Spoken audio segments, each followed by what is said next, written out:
श्री हरिवंश मित्रों, क्या आपके परिवार में विवाद और संघर्ष बढ़ते जा रहे हैं? क्या कभी ऐसा लगता है कि रिश्ते बुरी दिशा में जा रहे हैं और समाधान कहीं दिखाई नहीं देता? अगर आपका उत्तर हाँ है, तो ये वीडियो आपके लिए है।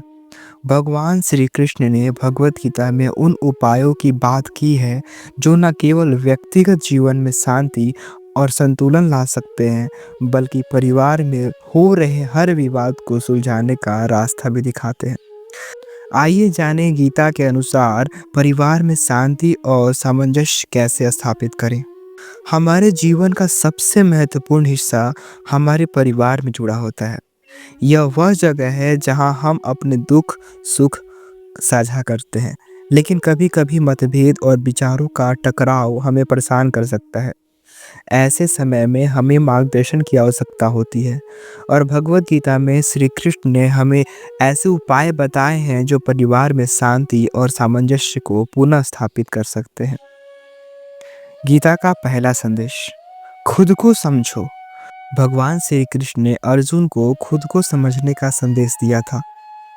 जब हम खुद के अंदर की शांति और संतुलन को पहचानते हैं, तो बाहरी संघर्ष और सुलझना आसान हो जाता है। परिवार के विवादों में घिरे रहने से हम अपने आप को खो सा जाते हैं, मतलब उसी के बारे में चिंतन करते हैं, वहीं सोचते रहते हैं। बस लगता है कि क्या होगा, मैं कैसे इनको खुश करूं। तो हमें अपनी सोच और भावनाओं पर काबू पाना होगा। यदि हम खुद को समझने में सफल होते हैं, तो हम परिवार के प्रत्येक सदस्य को बेहतर तरीके से समझ सकते हैं। पहले हमें खुद को समझना होगा, सेल्फ रियलाइज करना पड़ेगा कि मैं कौन हूँ। भगवान श्री कृष्ण ने गीता में अहंकार को सबसे बड़ा अवरोध बताया है। परिवार में जब हम अपने अहंकार को प्राथमिकता देते हैं, तो विवाद और झगड़े की स्थिति उत्पन्न होती है। हमें अपने अहंकार को त्याग कर विनम्रता से दूसरों की बात सुननी चाहिए। हमें पहले सुननी चाहिए कि जो सामने वाला है वो कह क्या रहा है, तब रिएक्ट करना चाहिए, तब बोलना चाहिए। हमें अपने आप पे कंट्रोल करना चाहिए। जब भी क्रोध आए, भगवान का आप नाम लेने लगे, भगवान का आप स्मरण करने लगे कि हे प्रभु, ये मेरे साथ क्या हो रहा है। हमें अपने अहंकार को त्याग कर विनम्रता से दूसरे की बात सुननी चाहिए। यदि हम दूसरे की भावनाओं का सम्मान करेंगे, तो वो भी हमारी भावनाओं का सम्मान करेंगे। अगर हम दूसरे को रिस्पेक्ट देंगे, तो हमें रिस्पेक्ट ज़रूर मिलेगा। अहंकार को त्याग कर एक दूसरे की मदद करना और सहयोग करना परिवार में शांति लाने का पहला कदम है।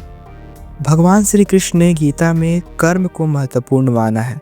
हमारे परिवार के सदस्य कभी भी हमारे कार्यों का प्रतिफल हमारे ही साथ साझा करते हैं। यदि हम अपने कर्म अच्छे और सकारात्मक रखते हैं, तो हमारे परिवार में भी शांति और प्रेम का वातावरण रहेगा। इसी तरह अगर हम किसी के साथ असंवेदनशील और कठोर व्यवहार करेंगे, तो उसका परिणाम परिवार में झगड़ों के रूप में सामने आएंगे। गीता हमें सिखाती है कि हमें अपने कर्मों को सही दिशा में रखना चाहिए। हम जो भी अपने कर्तव्य करें, हम प्रभु के लिए करें, धर्म पूर्वक करें। अधर्म का 1 रुपया भी घर में ना आने दें, क्योंकि अगर आप अधर्म से लाखों कमा सकते हैं, तो आपको पूरा आपका विध्वंस कर सकता है। पर अगर आप धर्म पूर्वक 1 रुपये भी कमाते हैं और सिर्फ नमक रोटी भी खाते हैं, तो आप बहुत ज़्यादा संतुष्ट रहेंगे, खुश रहेंगे।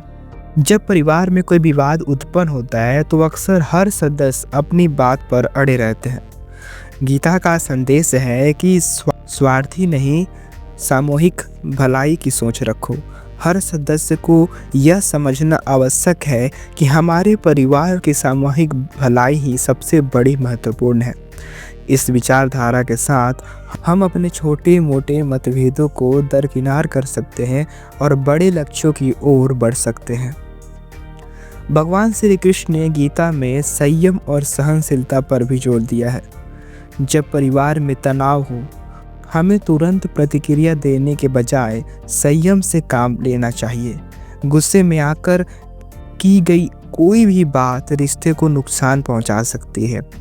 हमें अपने आप को शांति में रखने का प्रयास करना चाहिए, ताकि हम अपने परिवार में हर सदस्य के दृष्टिकोण को समझ सकें।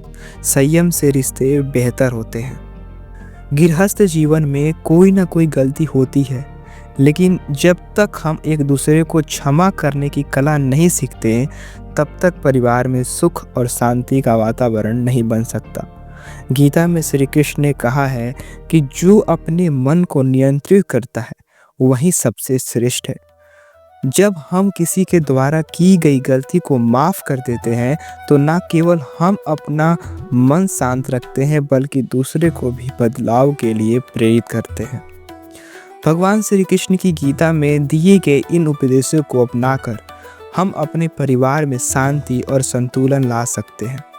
गीता न केवल व्यक्तिगत जीवन के लिए मार्गदर्शन करता है, हमें गीता से सिर्फ ये नहीं सीखता कि हम सिर्फ धर्म क्या है, अधर्म क्या है, ये सिर्फ वो अर्जुन का संवाद नहीं था, ये हमारे लिए है। गीता हम जीवन में कैसे जिए, हम जीवन को जीना कैसे है, ये हमें गीता सिखाती है, बल्कि पारिवारिक रिश्तों में भी सुधार कर सकती है।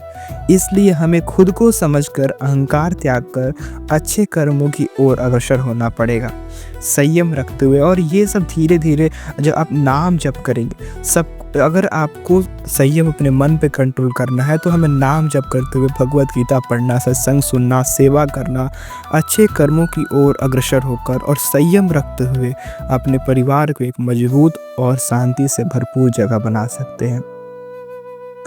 याद रखें, परिवार वहीं होता है जहाँ प्यार और समझ होती है, और गीता हमें यह सिखाती है हमें अपने रिश्तों में संतुलन बनाए रखने के लिए निरंतर प्रयास करना चाहिए।